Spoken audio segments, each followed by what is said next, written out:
Hello, this is Will. I'm a real werewolf. Please like and subscribe to this channel if you would, or video or whatever.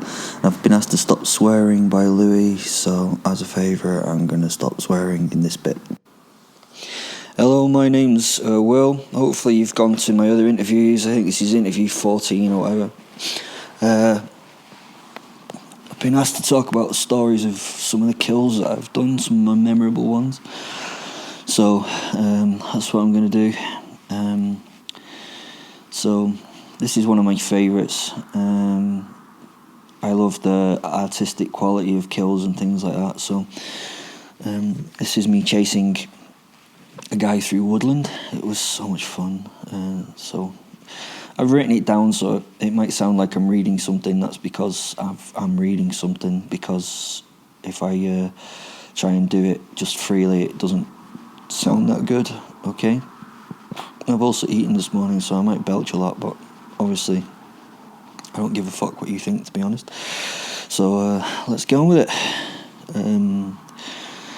I call this the wooden man. He is living each second in fear of his life. He has never felt this alive. In the proximity of death, life seems so precious and important, nothing else matters. He must survive, he must. He thinks of the family that he now detests, his fat fuck of a wife who he has begun to hate, and his spiteful, spoiled kids. For the first time in many years, he wants to be with them and seek comfort in them. Take them into his arms and love them again. He prays to a God that he has not bothered for a decade to help him. He will be a better husband and father. Just, God, let me live. I will offer my life to you in supplication. Tears stream down his damaged face. He tries to hide his heavy breathing and makes himself as small as he can as he hides behind a large trunk of a Scots pine. His breath is rising from him as a fine vapour in the cold of the evening. The woodland creatures around him slip into silence. They take up positions as if in a grandstand to watch what happens to this wretch. If only squirrels ate popcorn, they would be dipping in their respective bags right now. He listens intently for me. His piss-poor senses cannot distinguish any movement or any sign of me as I walk through the silent dark. I reach out for him from the opposite side of the tree and grab the man's skull.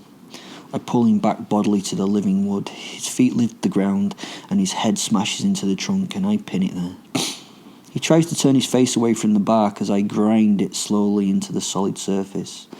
The man screams and tries to push himself away from the trees, hands scrabbling against the wood, ripping chunks of flesh from his fingernails, from the digits. I hold him there, his feet dangling off the ground like some shit badly worked marionette.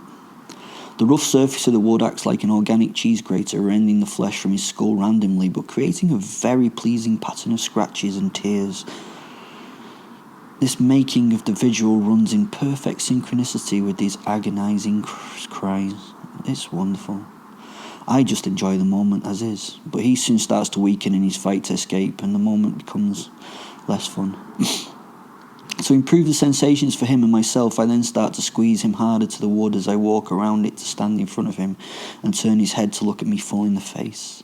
The skin on his face is ripped and bloody and so beautiful. His top lip is torn, wrenched and hanging limp. Gouges run both down and across his face from his attempt to take his flesh whole from the bark. His eyes are closed tight, so to protect them, but they will open soon to see me, and then the fun will start again. I shake him, but he only closes his eyes tighter and whispers the Lord's Prayer as he dangles from my hand. He is a bloody mess with the damage done. I have given him a lovely fake smile as if in the torture was actually happy. He gulps down breaths and, blinking many times, bravely opens his eyes and looks at my wolfy features. His eyes widen in disbelief at the evidence in front of him. "No!" escapes his torn lips in a whisper. I start to snarl and growl at the man's face. He dribbles and snivels, shaking and hiccuping. I open my jaws wider and wrap them slowly around his head, my canines touching the surface of his skin. I gently apply pressure and bite into his skull, really slowly. He squeals and wiggles in my grasp as by millimetre I bring my jaws together. Each canine now pierces the surface of his flesh, sinking through the skin. They pass through the fascia and the muscles into the vascular tissue. The blood flows freely into my mouth. The iron taste combined with its warmth tantalises my taste buds. I close my eyes, focusing on the flavours and the screams of the man as he dies. He fights not to give his life so easily.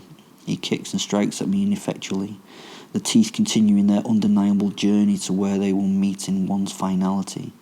The carnassials now start to slice into the flesh of his cheeks. More pain racks his body, and his muscles tense in response.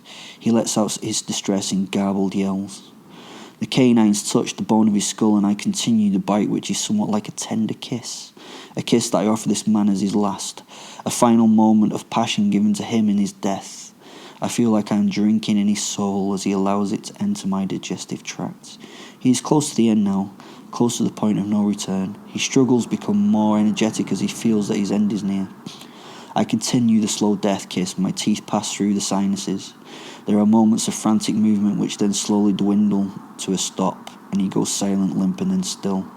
I continue the bite and feel the bony plates of the skull cracking and crunching as my teeth come together through the soft mush of his brain. His life is gone. His soul is mine, another to add to the hundreds of the lists that I have taken and now own. I drop him to the floor, another useless one is gone. His physical vehicle is now dead and of no other use except to fuel my body. I smile and think of the last few minutes of pleasure as I settle to eat my share, leaving much for the insects and the worms to return to the earth.